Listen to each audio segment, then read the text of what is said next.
بسم الله الرحمن الرحيم.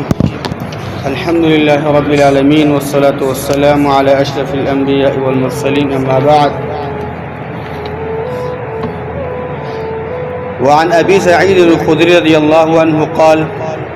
أتى رجل رسول الله صلى الله عليه وسلم فقال: أي الناس أفضل؟ قال: مؤمن يجاهد بنفسه ومالي في سبيل الله. کتاب ریاض صالحین 5 نمبر حدیث په دې باب کې بابو 240 نمبر بابو مبارک دی کې چې وجوبیت د جهاد او د فضیلت. ابو سعید الخدری رضی الله عنه روایت دا وی چې اتى رجل رسول الله صلى الله عليه وسلم فقال: رسول الله صلى الله عليه وسلم ته وسړی راغی ورته ویل: اي الناس افضل؟ اې د الله پیغمبر په دې خلکو کې کم خلک دا ډیر بهترین دي؟ الله ته کم انسانان ډیر نږدې دي مؤمنانو مسلمانانو کې؟ قال د الله پیغمبر ویل: مؤمن يجاهد بنفسه وماله في سبيل الله.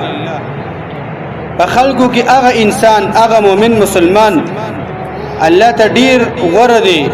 چې هغه jihad کوي خپل نفس سره او خپل مال سره او د الله په لار کې. انسانانو کې هغه انسان چې هغه مؤمن وي او د الله په لار کې jihad کوي، ځانم د الله نه زاري او مال هم هغه د الله په لار کې دغه شان دغه قرباني کوي، دغه په مال باندې خپل ځان هغه د ځان د پاره اسلحه، د ځان د پاره خوراک طعام، د مجاهدین د پاره هغه اسباب د جنگ هغه دغه شان دغه برابر او jihad کوي. دا خلک او دا مؤمن مسلمان هغه ډیر غوړه دی الله ته. قال د الله پیغمبر دغه صحابیو ته بي ویلا: ثم من؟ بیا څوک غوړه دینه بعد؟ قال د الله پیغمبر ویل: مؤمن في شعب من الشعاب. هغه مؤمن مسلمان هغه د دینه بعد ډیر غوړه دی چې هغه دغه شانته هغه د غرونو په ناورونو په یو ناو کې دغه شان دغه ځان لشي او د خلکو نه لاړ شي يعبد الله او د الله بندگی او عبادت کوي. خلک پریدي او په دې قصد باندې چې ويدعو الناس من شر، چې دغه شان ته هغه خلک د دې د شر ناغت شي هغه په امن کې شي، خلک د خپل شر ناغت کی هغه وساتي. دې حدیث کې اوله فائدہ دا ده چې د الله پیغمبر صلی الله علیه وسلم دغه شان ته عظیم فضیلت هغه د الله په لار کې jihad کول بیان کو. هغه jihad سره ځانم د الله په لار کې مصرفه او لګي او خپل مالم د الله په لار کې مصرفه او لګي. دا مؤمن مسلمان هغه ډیر غوړه دی. دویمه فائدہ به کې دا ده او د الله پیغمبر موږ تاسو یو ادب هم دا وخودو. ګور هغه سره چې هغه د خلکو نه ځان لګيږي او په دې نیت باندې چې زمانہ کوم مؤمن مسلمان ته شر داونه ورسیږي، ځکه چې خلکو سره کینم خامخا غیبتونه وکوما، د چا بس پکې ستوب ګورم، د چا په مقابل کې به برداشت نشم کولای. ان الله پیغمبر ته موږ تاسو ادب داخلي وی سړی ځان لکیږي خو په دې قصد باندې چې خلک د دې شر نه په امن کې شي. حال دا چې دا خبره په دې کې ضمنن داخله ده چې دا سړی د خلکو شرونه په امن کې شي. دا خبره په دې کې ضمنن خامخا داخله ده چې د خلکو د شر نه يرزه په امن کې شمه. خو دې سړی دومره اعلی فکر کړی دی چې د خلکو نه ځان لکیږي، موچته یو ناو لازمه، یو غر لازمه، یو پاندوم لازمه، یو دشت لازمه، په دې خاطر باندې چې دغه شانته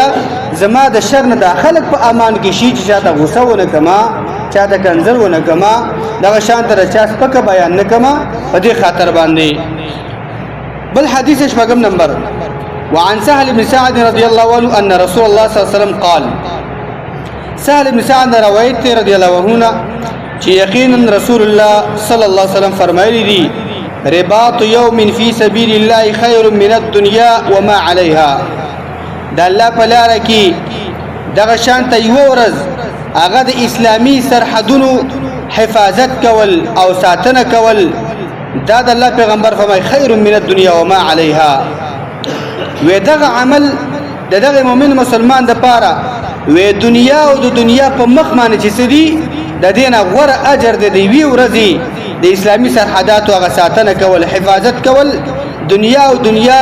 کې دغه شان د دنیا په مخ باندې چې دي کوم اولادونه دي او کم دغه شان د زنانه دي کم منصبونه دي کم باچایان دي او کم دغه شان ته نور سره دي سپین دي او بنگلی دي څومره چې دنیا په مخ باندې سدي دغه نه